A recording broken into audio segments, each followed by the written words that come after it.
Dalam isu yang berkembang terkait dugaan aktivitas pertambangan emas tanpa izin di kawasan Cagar Alam Dingilo, nama seorang berinisial WR bersama oknum pejabat di lingkungan Kesatuan Pengelolaan Hutan atau KPH Pohuwato turut disebut-sebut. Untuk mengkonfirmasi informasi tersebut, wartawan telah berupaya menghubungi Kepala KPH Pohuwato melalui sambungan telepon Minggu pada 11 Mei 2026.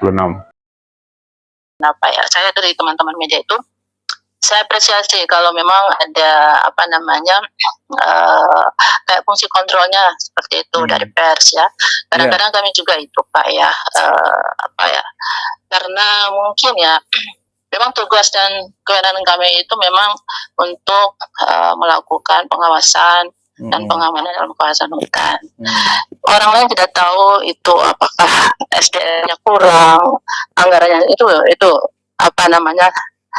kami tidak perlu itu menjadi kendala bagi kami. Tetap yang namanya tugas kami harus tetap melakukan pengawasan, melakukan pengamanan, perlindungan. Nah, itu yang saya tekankan. Nah, fungsi dari pers ketika mereka mendapatkan informasi-informasi tentang perambahan ataupun peti, itu menjadi masukan buat kami. Ya, itu masukan buat kami karena kami juga kekurangan informasi seperti itu. Nah, jadi saya berterima kasih. Sebentar saya ini dulu ya. Siap. Karena Bapak kan saya sudah baca. Jadi saya tinggal melakukan ini bukan klarifikasi, saya cuman saya tidak perlu saya arrange klarifikasi ya, kan namanya kawasan jadi tetap tanggung jawab kami. Itu menjadi kesalahan saya, menjadi kesalahan Polhut ya. Ya seperti itu resikonya. Karena memang kawasan sudah terbuka. Nah, kami dari KPH ya untuk melakukan hal tersebut ya, walaupun kita tahu bahwa CA atau konservasi itu adalah kewenangan pusat atau pemerintahan pusat, terus dari pemerintah daerah adalah yang non pusat itu adalah di luar CA itu, sepertinya itu bukan menjadi halangan juga buat kami untuk melakukan pengawasan dalam CA. Ya, walaupun itu ada batas-batasannya. Ketika kami akan melakukan ke WCA, boleh saja melakukan, itu kan tugas dari Polhut kami juga. Cuma tetap kami harus intelijen dulu ke ke KSDA yang punya kewenangan. Jadi kami bisa sama-sama untuk melakukan pengamanan di daerah kawasan Cianjur. Nah, terkait dengan kinerja kami selama ini kan setelah saya pelajari selama saya kan baru beberapa bulan sini ya, memang ada niat kami untuk bisa menertibkan semua peti-peti yang ada dalam kawasan. Tapi itu tidak harus satu kali, tapi itu bertahap. Itu pun kami harus harus melakukan koordinasi dengan berbagai pihak, baik itu KSDA, dari pihak aparat hukum juga harus sama-sama kita ke sana. Nah, itu yang menjadi niat saya waktu kemarin saya lihat keadaan seperti ini yang ada di Pohuwato. Dulu saya di Kabupaten Bualemo. Kabupaten Bualemo juga ya, tapi saya tidak ungkit lagi. Kami sudah melakukan hal seperti ini, kami panggil orangnya kan. Ya, waktu itu kalau tidak semasif yang ada di Pohuwato ini masih bisa kami tangani. Kalau satu masuk kami langsung panggil. Nah, itu sudah saya lakukan. Nah, di sini saking masifnya kami tidak bisa mengidentifikasi mana yang akan kami tindaki selanjutnya. Tindakan yang harus kami prioritaskan itu yang menjadi. Nah, itu kami masih melakukan koordinasi dengan KSDA-nya dulu, KSDA-nya, kemudian dengan aparat hukum ya, kepolisian. Nah, itu akan kami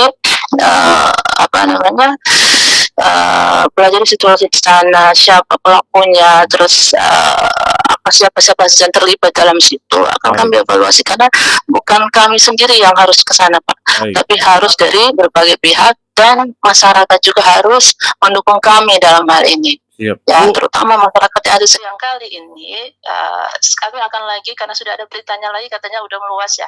Kami akan tinjau lagi karena memang fungsi kontrol pers itu memang menjadi bahan atau data kami untuk melakukan evaluasi. Nah, itu yang tindakan kami selanjutnya. Siap. seperti itu.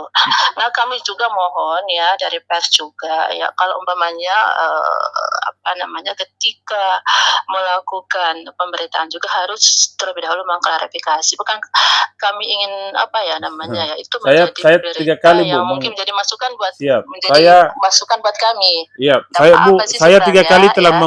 menghubungi Ibu sebagai Kepala KPH di Pohuwato yang memiliki Mm, kewenangan terkait soal tentang konservasi di mm. CA. Saya 3 kali menghubungi Ibu terkait pemberitaan itu.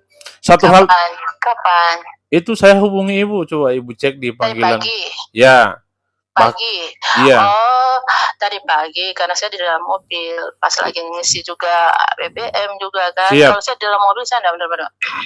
Nah, ketika nanti sudah di kantor baru saya bisa tanggapi karena memang keadaannya seperti itu. Yang Baik, namanya Bu. pers itu ya Terima tetap kasih harus kami atas eh, ya klarifikasinya, atas hak jawabnya Ibu ke saya sebagai ya bagian daripada keberimbangan pemberitaan.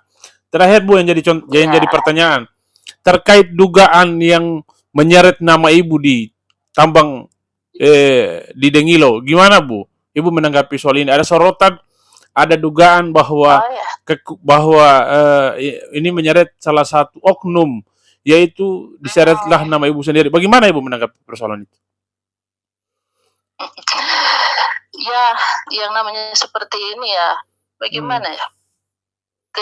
Yang namanya pemberitaan-pemberitaan seperti ini ya kami bukan ke CA saja, bukan karena saya baru berapa bulan di sini ya, kami fokuskan dulu ke hal-hal yang menjadi kewenangan kami ya, ini di luar kawasan. Kami sudah melakukan, saya pernah turun juga ya di luar CA ya. Kami sudah prioritas itu. Nah, untuk CA ini baru saya dapati konfirmasinya dari Bapak. Baru saya tahu. Apalagi saya harus berhubungan dengan orang di sana, siapa sih? Masih saya konfirmasi juga sama teman-teman Polhut. Siapa saja yang di dalam sana? Terus apakah kamu sudah pernah melakukan tindakan di sana? Jadi saya memang benar-benar hal ini masih saya harus koordinasikan dengan orang-orang yang berkepentingan di sana, maksudnya dari KSDA-nya sendiri, apa suku. Saya aja baru mau koordinasi, apalagi saya sudah terlibat. Bagaimana ini Bapak? Saya baru mau evaluasi, baru saya mau evaluasi kinerja kami ya. Kinerja kami saya evaluasi yang memang kewenangan kami dulu. Baik, Nah, Bu. karena sudah ada Baik. informasi CA, ya jadi Baik. A. Nah, Baik, itu Bu. saya ini ya, apalagi kasus sudah terlibat gimana? Baik.